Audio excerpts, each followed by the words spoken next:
Hi everyone, today I'll be showing you how to mirror your iPhone directly to your MacBook using the latest macOS screen sharing feature.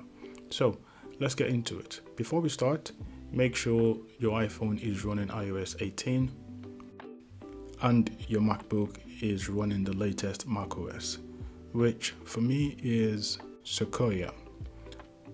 Also, check that Wi-Fi and Bluetooth are enabled on both devices and that you are signed in to the same Apple account on both devices as well.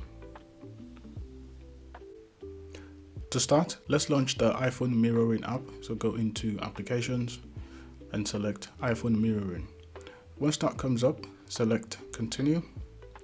And as soon as you select continue, you should get a prompt on your iPhone asking you to type in your passcode. So just type that in.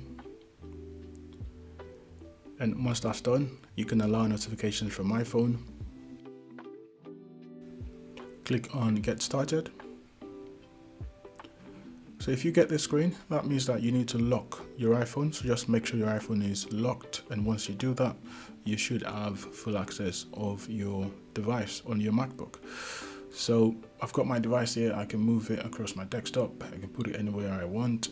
But obviously, you can also access your apps, you can access your banking apps, you can check your messages. In addition to that, you can transfer files as well as pictures. So for example, if I wanted to send a video from my iPhone to my MacBook, I just need to drag and drop that video onto my MacBook, and it is really that simple. I can even play that video right within my desktop as well. So that's it. If you found this video helpful, don't forget to like and subscribe for more tips.